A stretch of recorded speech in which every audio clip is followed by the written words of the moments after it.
The desert night was black as coal, but the wind carried the sound of boots crunching over grit. 5 shadows moved in silence, their bodies low, their rifles slung across their chests, their faces painted with streaks of charcoal. The war maps back at base had shown this stretch of land as nothing more than empty scrubland, but the men knew better. Beyond the ridge, less than a mile away, stood an enemy outpost disguised as a warehouse. Inside it, according to intercepted signals, was a radio hub pumping orders across the front lines, orders that had already cost hundreds of lives. Tonight, their task was simple to describe and near impossible to execute. Cut the head off the snake without leaving a trace. At the head of the column walked Captain Marcus Hale, the man they called the Lantern, because wherever he went, others seemed to find their way. Tall, sharp-featured, with eyes that burned even in the dark, he carried the weight of command as if it were part of his body. Every man in the unit trusted his judgment, though they knew it came from choices that had carved scars deep inside him. Hale had buried more brothers than he could count, but still he carried on, because the war did not pause for grief. Behind him moved Elias Crow, the demolitions man. He was wiry, almost gaunt, his fingers constantly twitching, as though they were already wiring fuses in his mind. Where others saw obstacles, Crow saw vulnerabilities. Steel that could be cut, concrete that could be crumbled, silence that could be shattered by fire. He had a reckless streak, but he had never failed to bring a target down. Close on his heels came Jonah Briggs, the sniper. A southern farm boy who could drop a coyote from half a mile away before he was old enough to shave, Jonah rarely spoke. But when he did, his words carried a gravity that silenced even the most hardened veterans. His rifle was more than a weapon. It was his promise to protect the others from shadows they could not see. Then there was Daniel Reeve, the youngest of them all, only 21. His face still held the softness of boyhood, though his eyes told another story, where it forced him to grow fast, and though he had seen less combat than the rest, he had proven himself fearless. Reeve had been trained as a team's radio man, but Hale often said his real strength was his heart. That in a world where steel and fire dictated survival, it was Reeve's stubborn hope that reminded them all why they fought. And finally, in the rear, walked Thomas Kane, the medic. Unlike the others, Kane had no hunger for battle. His hands were meant for healing, not killing, but he had joined the unit because someone needed to keep these men alive when bullets tore through flesh and shrapnel split bone. He carried no illusions. He knew he would have to kill to protect them, and he did not hesitate when it mattered, but his burden was heavier than most. In the quiet moments when the gunfire faded, it was Kane who sat awake, stitching wounds, whispering words meant to hold broken bodies together. 5 men against an empire's machinery of war. Each step they took deeper into enemy ground pressed that truth harder into their bones. Yet none wavered.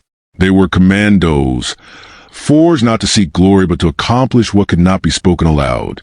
If they succeeded tonight, no headlines would praise them. No medals would shine on their uniforms. Success would mean silence, just as failure would mean graves no one would ever visit. The ridge came into view, jagged against the dim light of a half-moon. Hale raised his hand, and the line halted. They crouched low, studying the outpost below. A cluster of sand-colored buildings, 2 guard towers, and a single radio antenna rising like a spear. Floodlights swept the perimeter, catching glimpses of nervous guards clutching rifles. Trucks were parked near the central warehouse, their engines faintly ticking as they cooled. Somewhere inside, men spoke into radios, sending death downstream. Hale leaned close to his men, whispering just enough to carry. We're in their backyard now. No mistakes. We're ghosts, seen by no one, heard by no one. His gaze swept across them, one by one. We get in, plant the charges, cut the lines, and get out before they ever know we were here. Understood. A row of silent nods answered him. Crow's eyes glittered. That antenna's begging to be kissed by fire. Jonah gave a small grunt, leveling his rifle and scanning the towers. 2 guards north and east. One smokes too much. The other leans too hard on the rail. I'll handle them when you give the word. Reeve's hands tightened on the radio strapped to his chest. He was steady, but Hale caught the flicker of nerves in his eyes. A boy too young to bear this weight, and yet here he was. Kane placed a hand briefly on Reeve's shoulder. steadying him. "You'll do fine, lad." They slid down the ridge, shadows among shadows. The desert sand shifted under their boots, threatening to betray them with each step. But the wind carried their sound away. Hale moved like a panther, every motion deliberate, every pause calculated. He had led dozens of missions like this, yet each time the stakes fell higher. The enemy had begun to adapt, setting traps, tightening security. One wrong step tonight could mean all 5 of them vanished into darkness. As they neared the fence, Jonah froze and raised a fist. The others stopped instantly. A guard shadow cut across the sand just ahead, moving along the fence line. Jonah pressed his cheek to the rifle stock, exhaled once, and fired. The shot was no louder than a cough, and the guard crumpled without a sound. Hale's jaw tightened. One down. Dozens more to go. Crow reached the fence and pulled a set of cutters from his pack. His hands moved with surgical precision, slicing to the wire as though it were no more than thread. One by one, the men slipped inside. Inside the compound, the smell hit them first, diesel, sweat, and the faint tang of cigarette smoke. The guards relaxed, but the commandos knew better than to underestimate them. Lax men could still fire rifles, still raise alarms. They moved in pairs, Hale and Reeve toward the warehouse, Crow and Kane toward the antenna, Jonah lingering in the shadows to cover them all. Every sense screamed with tension, the air heavy with the possibility of disaster. At the warehouse door, Hale pressed his ear to the wood, voices inside muffled but urgent. He glanced at Reeve. "Stay sharp. Once we cut their signal, they'll come running." Reeve swallowed hard but nodded. He was ready, or at least he wanted to be. The mission had begun, and though none of them could know how the night would end, each man felt the weight of destiny pressing on his shoulders. They had entered the Shadow War, where heroes were nameless and victories were written only in silence. And for all of them, deep inside, there lingered the same question: who among them would live to see the dawn? The first door yielded under Hale's hand with an agonizing creak. He froze, every nerve taut, before easing it open far enough to slip inside. The warehouse was dim, lit only by a few lanterns hung from rafters. The air reeked of dust and stale tobacco. Inside, a skeleton crew of operators sat at their consoles, headsets pressed to their ears, voices sharp as they relayed orders. A chalkboard at the far end was covered with names of towns and units, arrows pointing to the next day's offensive. Hale felt his stomach tighten. This was confirmation. This outpost was the brain, dictating the movement of thousands. If they succeeded tonight, entire divisions would be saved. If they failed, men would die in rivers of blood. He signaled to Reeve, who moved forward, small and deliberate. The boy's breathing was uneven, but his hands never faltered as he pulled the compact transmitter from his pack. His role was to block their signal long enough for Crow to bring the antenna down and fire. Hale watched him crouch, his fingers twisting knobs, the quiet click of machines swallowed by the hum of enemy chatter. For a heartbeat, Hale almost saw his own younger self in Reeve, the fire, determination barely hiding the fear beneath. Meanwhile, Crow and Kane had slipped toward the base of the antenna. The metal skeleton towered against the moonlight, its frame a spire that touched the heavens. Crow's eyes gleamed as he examined its base, already envisioning fire and ruin. "She's a beauty," he whispered, running his fingers along the steel. Kane glanced upward uneasily, the weight of silence pressing on him. "Beauty or not, let's make it quick." Crow's grin flickered. He worked swiftly, affixing charges to each leg, his nimble hands moving like a man in prayer. He placed each one with precision, whispering numbers under his breath. Kane stood watch, revolver drawn, every muscle tense for the sound of boots. On the perimeter, Jonah crouched in the shadows, his rifle trained on the eastern tower. The guard there yawned, leaning lazily against the railing. Jonah's finger hovered near the trigger, but he waited. Patience was his weapon as much as a rifle. He scanned the camp, watching the rhythm of movement, memorizing each careless turn of a sentry. Timing was survival, and Jonah was the clock that kept them alive. Inside the warehouse, Hale's focus sharpened. One of the operators stood, stretching, his gaze wandering dangerously close to where Reeve knelt. Hale slid forward like a shadow, His knife flashing once, a swift arc across the man's throat. The body sank soundlessly, and the others, oblivious, kept barking into radios. Hale wiped the blade on his sleeve and returned his gaze to the boy. Reeves' machine clicked into life, emitting a faint hum. Lines on the enemy console wavered. Static cracking. Operators frowned, tapping dials, unaware that death had crept into their lines. "Almost there," Reeve whispered, his voice thin but steady. Sweat beaded on his brow, reflecting the lantern light. Outside, Crow snapped the last clasp shut on his explosives. He exhaled with satisfaction. "All set," he said softly, patting the final charge as if it were a child. Kane's expression darkened. "Then we leave." But fate rarely honors the careful. From the north end of the compound, a shout rang out. A guard had spotted the faint shimmer of cut wire. The alarm bell clanged, slicing the night open. Floodlights blazed to life, washing the compound in harsh white glare. "Damn it!" Hale hissed, jerking his head toward Reeve.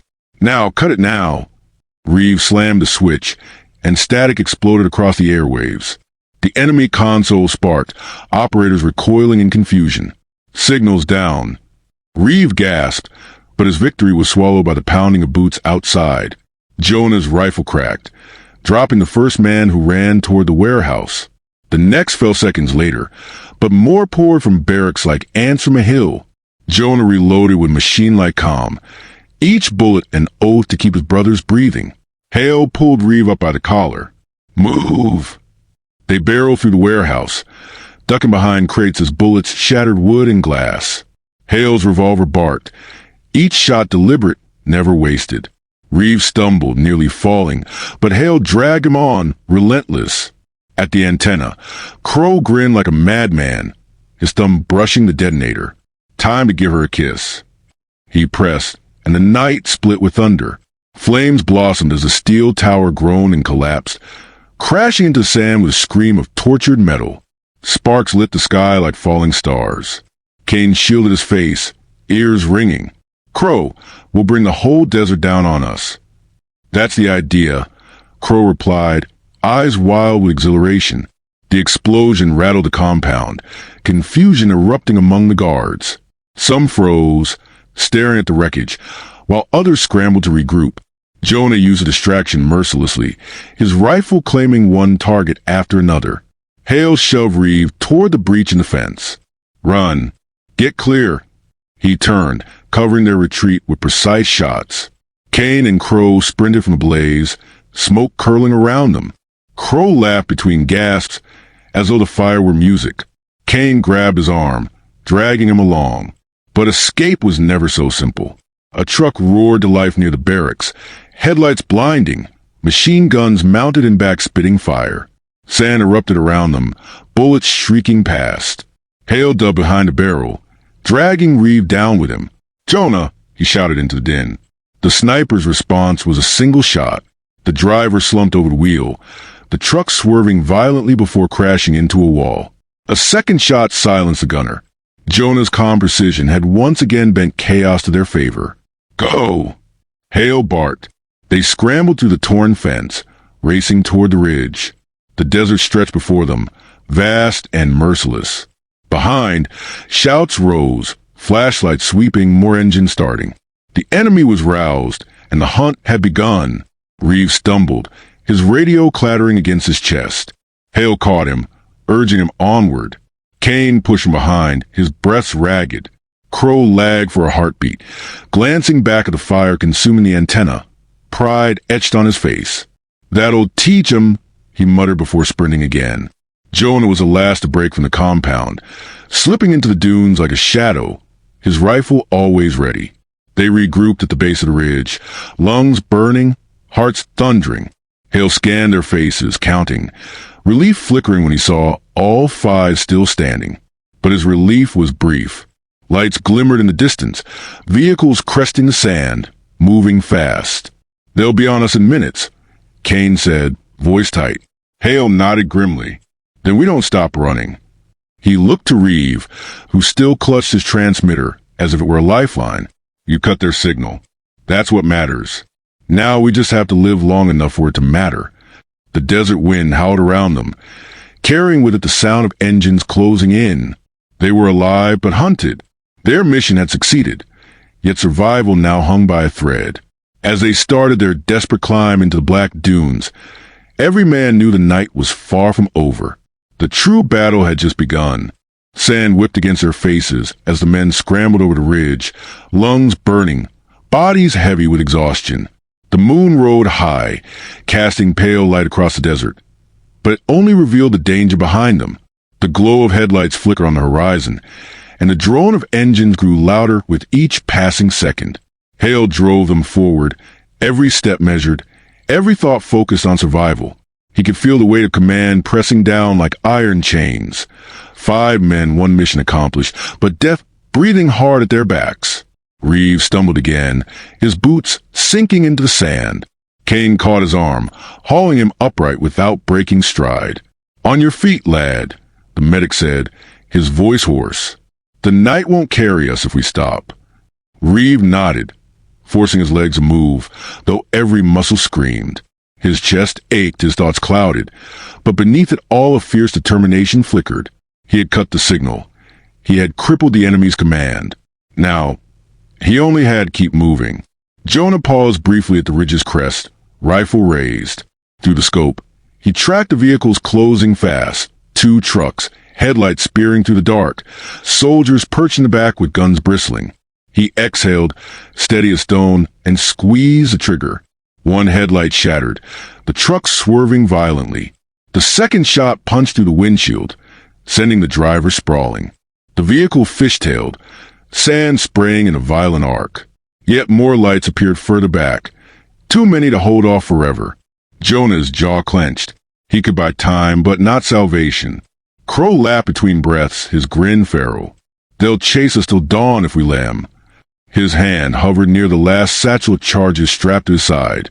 "Maybe I ought to stay, give them a fireworks show they won't forget." Hale spun on him, eyes blazing. "No, you don't get to play martyr tonight. We make it out together. That's an order." Crow smirked but said nothing.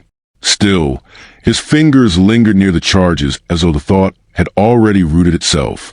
The men pressed deeper into the desert, their path winding through jagged stone outcroppings that jutted like broken teeth from the sand. Shadows cloaked them for a moment, but the engines behind grew louder, headlights sweeping across the terrain, hunting them like prey. Hale led them into a narrow ravine, its walls closing high overhead. For a time, the roar of pursuit dimmed, the enemy losing their trail in a maze of rock. Kane leaned against the wall, chest heaving. "We can't keep this pace." Reeves near collapse. Jonah's ammo's running thin. Crow's out of tricks. "And you, Captain, you're running on fumes." Hale's eyes flickered toward him, hard but honest. "We stop, we die. Simple as that." He glanced at Reeve, the boy swaying on his feet, pale with exhaustion. Hale placed a hand on his shoulder. "Listen to me, Daniel. You did what no one else could. You cut their voice. That means every man on the front lines has a chance. Don't you dare quit on me now." Reeve swallowed, the weight of Hale's words pulling him upright. "I won't, sir." The silence of the ravine shattered with a rattle of gunfire. Bullets sparked against the stone, dust exploding in clouds. The enemy had found them. Jonah dropped to his knee, rifle snapping to his shoulder.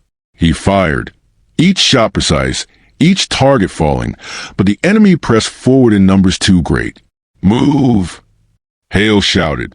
They sprinted deeper into the ravine, boots pounding against stone. The path narrowed, forcing them single file, walls rising higher until they seemed swallowed by the earth itself. Ahead, the ravine forked into 2 tunnels of darkness. Hale hesitated only a second before pointing left. "This way."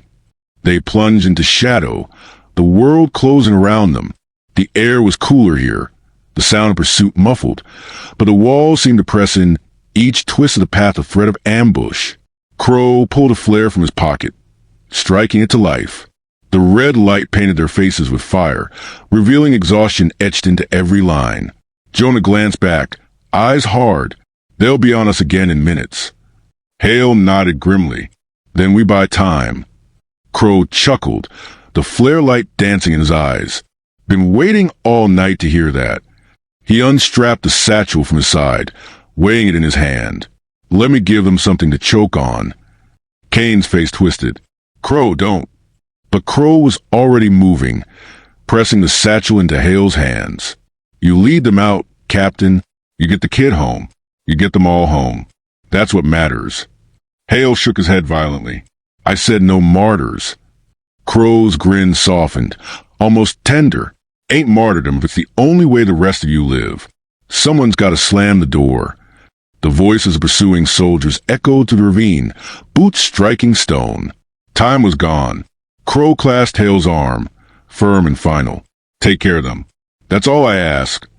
Then, before Hale could stop him, Crow broke away, sprinting back toward the sound of the enemy, flare burning in his hand.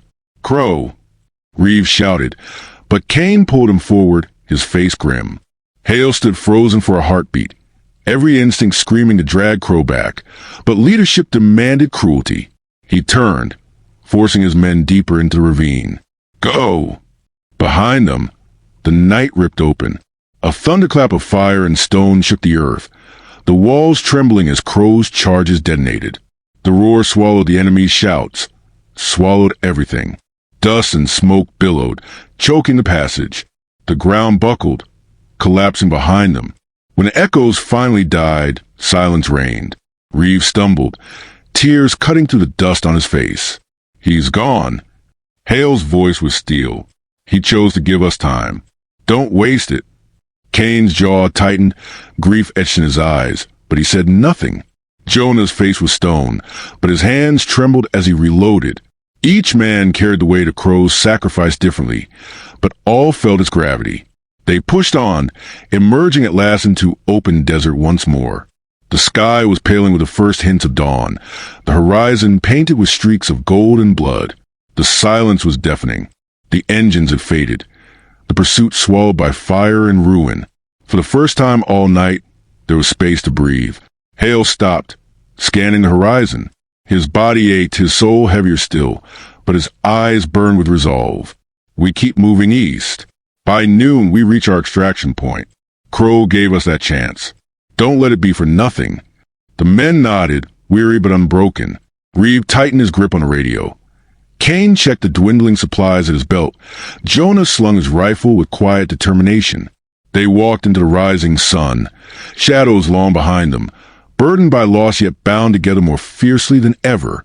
But as they moved across the endless sand, each man knew the truth. The war would not remember Crow's name, nor would history mark his sacrifice. It would vanish into silence, just as theirs might one day. And yet, in that silence, lay the truest measure of their brotherhood. The desert swallowed their figures, 5 reduced to 4, carrying on through the breaking light. The mission was not finished, not truly, for survival was its final demand. And as dawn bled into day, each step carried them closer to salvation, or to the next shadow waiting to claim them. The sun climbed higher as the survivors trudged across the barren expanse, each step sinking into hot sand that seemed intent on swallowing them whole. The desert had turned from ally to tormentor, its cool night veil burned away, leaving only heat and silence. Hale walked to the front, shoulders squared despite the exhaustion carving deep lines into his face. Every so often he glanced back, counting the men who remained, the unspoken absence of Crow haunting each tally. For shadows where once there had been 5. Reeves stumbled often now, the transmitter heavy on his back, like an anchor dragging him under. His lips cracked, his eyes hollow, yet he forced his legs forward. He could still hear the explosion in his mind, see the flare burning in Crow's fist before the fire consumed him. Each memory was a blade twisting in his chest. But when he looked at Hale, he saw only steady resolve, and that gave him strength to rise again each time he faltered. Kane carried himself with grim determination, but grief weighed heavily in his eyes. He had patched too many men only to watch them slip away, and Crow's death had cut deeper than most. His hands twitched unconsciously, as if still reaching to stitch wounds that could never be closed. Yet he pressed onward, because Hale pressed onward, and because the boy beside him needed someone to believe in. Jonah was the quietest of them all. His rifle rode against his shoulder, barrel blackened from the night's relentless work. He rarely spoke, but his presence was a constant shield. He had accepted long ago that their kind lived in shadows, that sacrifice was a language of their trade. Still, when his thoughts drifted, he saw a crow laughing in the firelight, and the silence that followed was heavier than the desert heat. The horizon shimmered, and at last Hale raised his hand, halting them. Ahead, barely visible through the waves of heat, a black speck cut across the sky. It grew steadily larger, the drone of engines reaching their ears. Reeves had snapped up, hope sparking in his gaze. Extraction, the promise that their night of terror had not been endured in vain. They crouched low as the aircraft descended, whipping sand into furious spirals. A signal flare arced into the air, fired by Kane's steady hand. The plane banked once, then dropped its wheels onto a makeshift strip car from the desert itself. Hale pushed his men forward, shouting above the roar, "Move! That's our ride." But fate, merciless as ever, was not finished testing them. A second engine hum swelled behind, darker, sharper. Enemy trucks crested the dunes, guns glinting in the light. The respite had lasted only moments. Bullets ripped into the sand, spraying dust around their feet. Jonah dropped to one knee, rifle already cracking.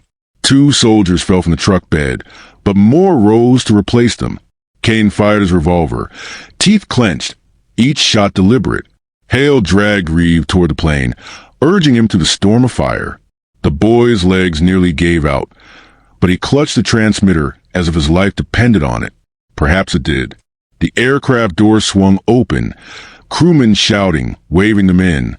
Hale turned to cover the rear as Jonah backed slowly toward the plane, rifle never silent. Kane stumbled aboard, dragging Reeve with him. Hale fired until his revolver clicked empty, then grabbed Jonah's arm, hauling him up the ramp as bullets screamed past. The door slammed shut, and the aircraft lurched forward, engine straining.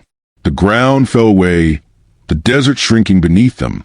For the first time in hours, the men breathed without the weight of immediate death pressing against their throats.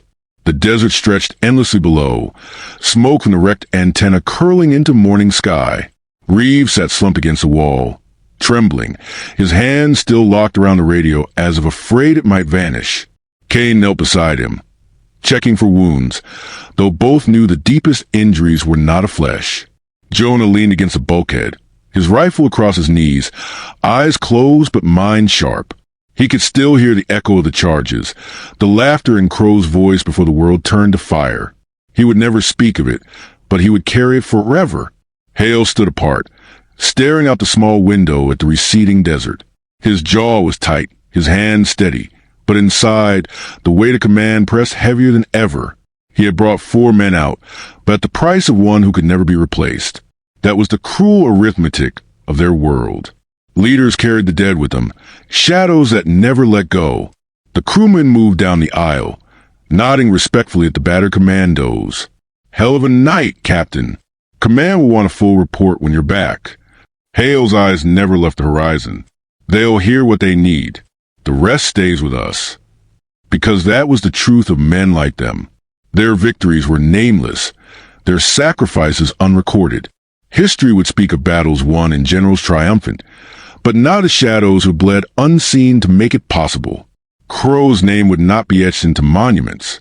The world would never know the boy who silenced a signal, the sniper who held off an army, the medic who carried hope, or the captain who bore their fates. Their story would dissolve into silence, swallowed by the very shadows they served. And yet, for those who had lived it, silence was enough. They had not fought for glory or recognition. They had fought for the brothers at their side, for the faceless soldiers who would live because of what they had done in the dark. That was the only legacy Commandos were ever promised, and the only one that mattered. As the aircraft carried them away, Hale closed his eyes for the first time since the night began. He saw Crow's grin, wild and unbroken, and he let it burn into memory. Then he opened his eyes, staring ahead, already preparing for the next shadow war. Because for men like them, there was always another night, another mission, another sacrifice waiting. And though history would never write their names, the world turned because they bore the burden. They were unseen. They were unheard. They were the nameless heroes who bled so others would not. And as the desert faded into distance, their silence became their triumph.